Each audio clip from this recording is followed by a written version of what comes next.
Silent Weapons for Quiet Wars, an Introduction Programming Manual. Amplification Energy Sources. The next step in the process of designing an economic amplifier is discovering the energy sources. The energy sources which support any primitive economic system are, of course, a supply of raw materials and the consent of the people to labor, and consequently assume a certain rank, position, level, or class in the social structure, i.e. to provide labor at various levels in the pecking order. Each class, in guaranteeing its own level of income, controls the class immediately below it, hence preserves the class structure. This provides stability and security, but also government from the top. As time goes on and communication and education improve, the lower class elements of the social labor structure become knowledgeable and envious of the good things that the upper class members have. They also begin to attain a knowledge of energy systems and the ability to enforce their rise through the class structure. This threatens the sovereignty of the elite.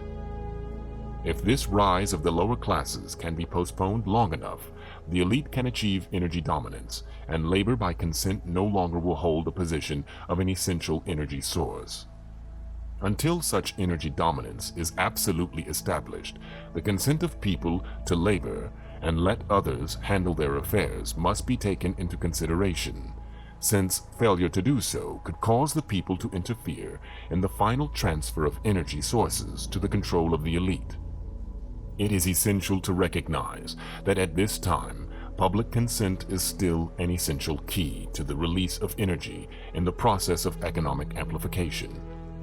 Therefore, consent as an energy release mechanism will now be considered. Logistics.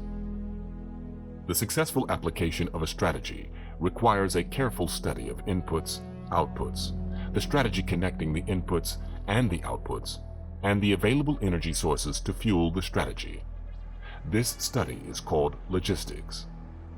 A logistical problem is studied at the elementary level first, and then levels of greater complexity are studied as a synthesis of elementary factors. This means that a given system is analyzed, i.e. broken down into its subsystems, and these in turn are analyzed until by this process one arrives at the logistical atom, the individual. This is where the process of synthesis properly begins, at the time of birth of the individual. The artificial womb. From the time a person leaves its mother's womb, its every effort is directed towards building, maintaining, and withdrawing into artificial wombs, various sorts of substitute protective devices or shells. The objective of these artificial wombs is to provide a stable environment for both stable and unstable activity, to provide a shelter for the evolutionary processes of growth and maturity, i.e. survival, to provide security for freedom, and to provide defensive protection for offensive activity. This is equally true of both the general public and the elite. However, there is a definite difference in the way each of these classes go about the solution of problems. The political structure of a nation. Dependency. The primary reason why the individual citizens of a country create a political structure is a subconscious wish or desire to perpetuate their own dependency relationship of childhood. Simply put, they want a human god to eliminate all risk from their life, pat them on the head, kiss their bruises, put a chicken on every dinner table, clothe their bodies, tuck them into bed at night, and tell them that everything will be all right when they wake up in the morning. This public demand is incredible, so the human god, the politician, meets incredibility with incredibility by promising the world and delivering nothing. So who is the bigger liar, the public or the Godfather? This public behavior is surrender born of fear, laziness, and expediency. It is the basis of the welfare state as a strategic weapon, useful against a disgusting public. Action and offense. Most people want to be able to subdue and/or kill other human beings which disturb their daily lives, but they do not want to have to cope with the moral and religious issues which such an overt act on their part might raise. Therefore, they assign the dirty work to others, including their own children, so as to keep the blood off their hands.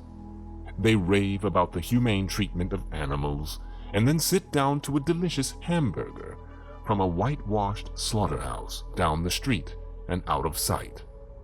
But even more hypocritical, they pay taxes to finance a professional association of hitmen, collectively called politicians, and then complain about corruption in government.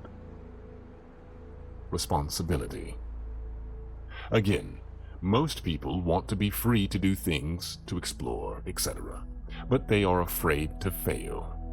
The fear of failure is manifested in irresponsibility, and especially in delegating those personal responsibilities to others where success is uncertain or carries possible or created liabilities, law, which the person is not prepared to accept. They want authority, root word, author, but they will not accept responsibility or liability. So, they hire politicians to face reality for them. Summary.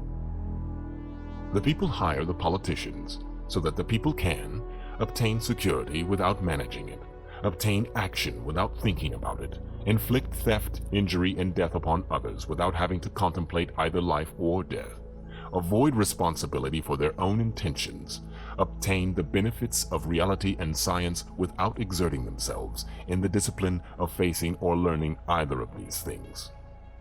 They give the politicians the power to create and manage a war machine, to provide for their survival of the nation, the womb, prevent encroachment of anything upon their nation or womb, destroy the enemy who threatens the nation or womb, destroy those citizens of their own country who do not conform for the sake of stability of the nation or womb.